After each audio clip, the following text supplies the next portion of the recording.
Hello, and welcome to the Knox County Public Library's Tutor Team. My name is Mr. Frederick, and today I will be tutoring grades 4 and 5 in math. Our topic today is going to be symmetry. The Indiana standards that we're going to be covering today are recognizing and drawing lines of symmetry in two-dimensional figures. Identify figures that have lines of symmetry as well. So, line symmetry. Shape has line symmetry when one half of it mirror images the other, such as the picture here below. If you look at it, if you fold it right down the middle, you can put them side by side and it will fold exactly right on top of the other. Think of it like a fold line. Line symmetry. So if a shape can be folded in half so that one half fits exactly on top of the other, then we say that the shape has got line symmetry. The fold is called a line of symmetry. This shape has got a vertical line of symmetry, so I can fold it on that line and it will fit on top of the other exactly. So is a butterfly symmetrical? If you look at it, is there any way to fold it so that it'll be a mirror image of itself and fold right on top of the other? The answer is yes. It can go vertically right down here in the middle, so a butterfly is symmetrical. At the beach, there are lots of shells with the symmetry, and with lines of symmetry, sorry. So if I look at this shell, I can divide it looking at the line right here, right down the middle vertically, and it will fold and fit exactly on top of each other like a mirror image. Crabs also, and other animals under the sea, also have symmetrical objects. So I can divide this crab along this line and it will fit exactly on top of each other. Same thing with this crab. It's a little different than the other one. It's a different view.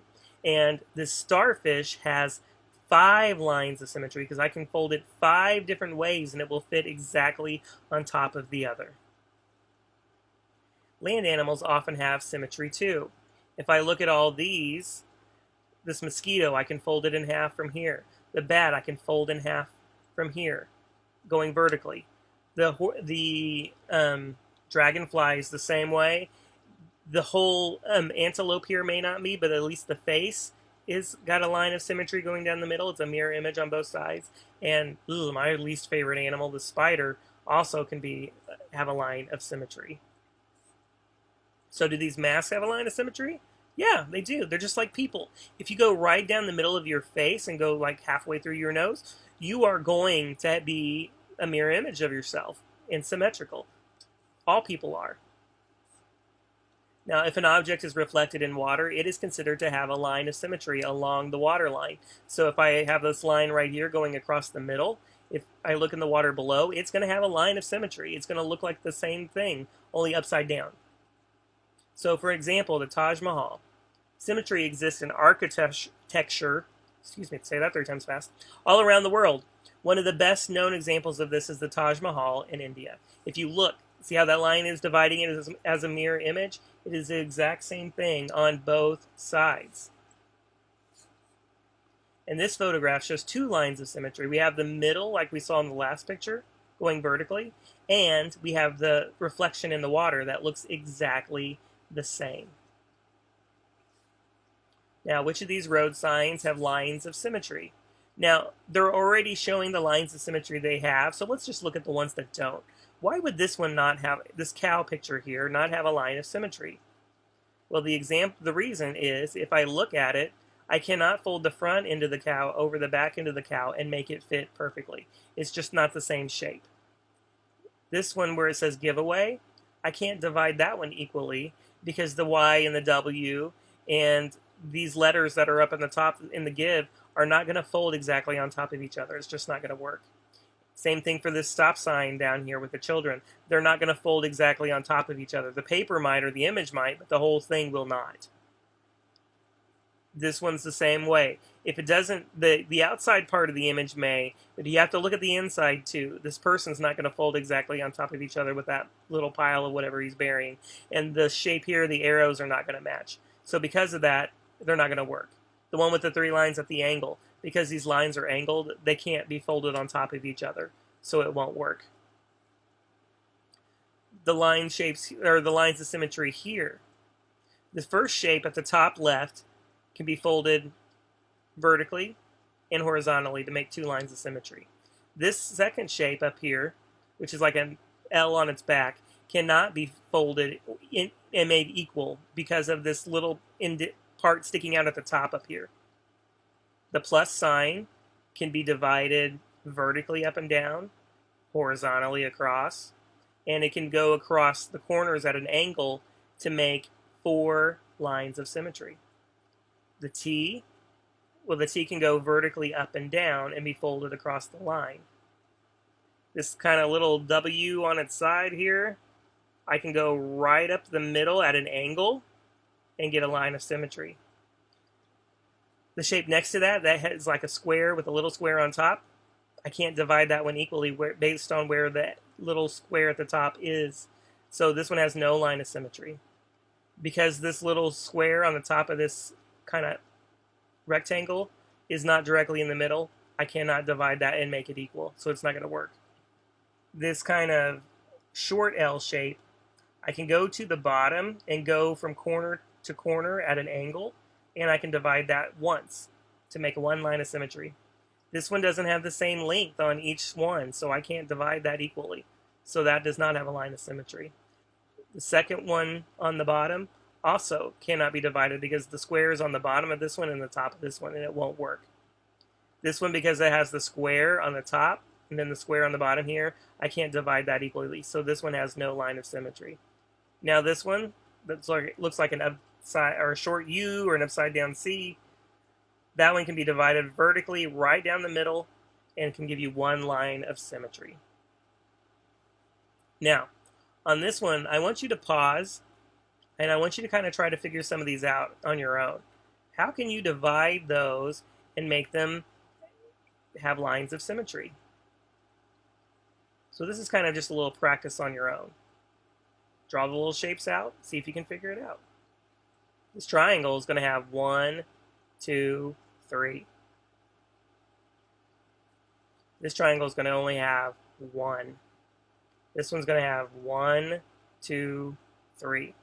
This one's not going to have any. Now you're going to say, well, this triangle had 3. Why does this one not? Because it's a different shape. You can't fold it and make it equal. This rectangle is going to have 1 and 2.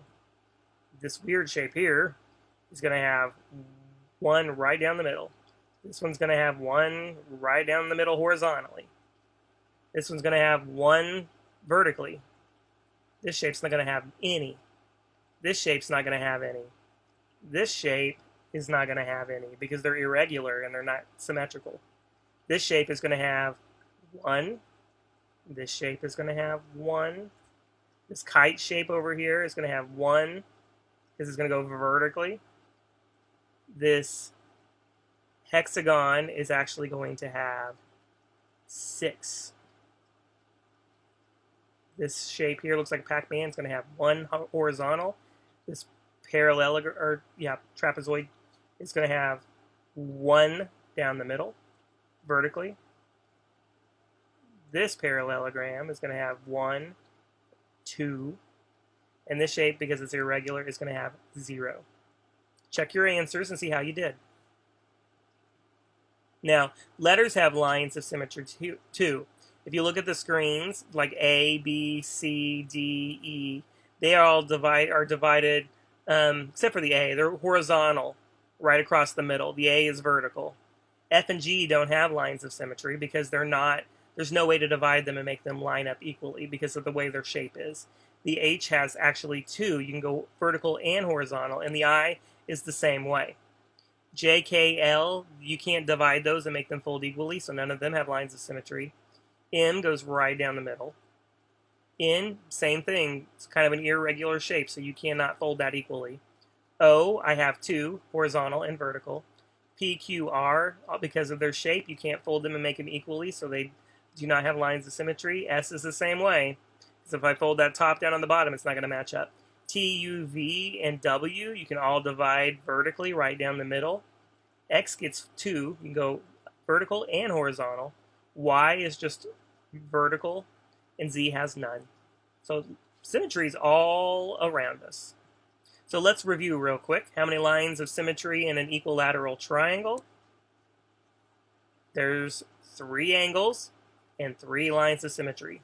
So if you were dividing a shape up, it should look like that. How many lines of symmetry in a square? You should end up with that. It has 4 angles and 4 lines of symmetry. How about a regular polygon? Or pentagon, excuse me. It is a polygon, but it's a pentagon. It has 5 angles and 5 lines of symmetry. Are you noticing a pattern here? A hexagon has 6 angles and 6 lines of symmetry. An octagon is going to have 8 angles and 8 lines of symmetry. And that pattern is going to help you look at a decagon. How many angles? There's 10 angles, so you're going to have 10 lines of symmetry. Well, that concludes our lesson today. I hope you learned a little bit more about symmetry and mirror images and lines of symmetry so that you can fold over and it matches perfectly. If you want to watch this video again or any other video that we made with the Tutor Team, you can turn to YouTube and go search for KCPL Tutor Team. I'll see you again next week. Have a good day.